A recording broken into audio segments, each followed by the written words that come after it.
Bonjour, je suis Amy et je vous emmène sur les routes de Centre-Val de Loire à la rencontre des acteurs pour la planète par les travaux publics. Vous voulez en savoir plus? Alors suivez-moi. Aujourd'hui, nous nous rendons à Vitry-aux-Loges dans le Loiret pour vous parler de la lutte contre les inondations. En France, les inondations constituent le principal risque naturel menaçant des vies, des emplois et des habitations. Elles sont généralement le résultat d'un aléa météorologique. Elles peuvent aussi être de différents types. Crues ou débordements de cours d'eau, ou encore rupture d'ouvrages. Pour lutter contre ce phénomène, plusieurs solutions existent. Créer des digues, des bassins de rétention, ou encore rénover les écluses sur les canaux, comme ici, à Vitry-aux-Loges.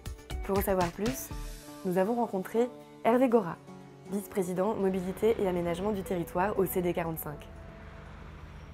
Monsieur le vice-président, pourquoi avoir initié ces travaux sur l'écluse de Vitry-aux-Loges ? Eh bien aujourd'hui, sachez que le département du Loiret est donc propriétaire du canal depuis quelques jours officiellement, et donc à ce titre il était important pour nous de redonner un côté à la fois touristique mais également hydraulique pour lutter contre les inondations, et donc de ce fait lancer des opérations de travaux conséquentes pour équiper les ouvrages de clapets, de régulation du niveau de l'eau et ainsi éviter des dépôts de sédiments dans le fond du canal.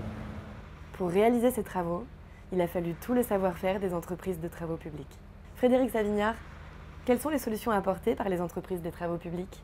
Alors les solutions que nous amenons, c'est de mettre en place des clapets afin de pouvoir réguler les niveaux en cas de crue, qui seront autogérés par des capteurs mis en amont et qui se réguleront d'écluse en écluse.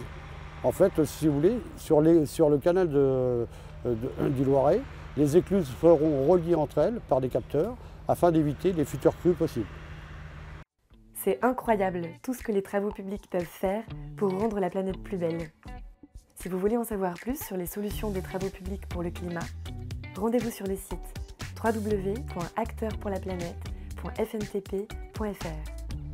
Vous pourrez aussi rencontrer près de chez vous les acteurs pour la planète en mars 2022 lors de Place des TP.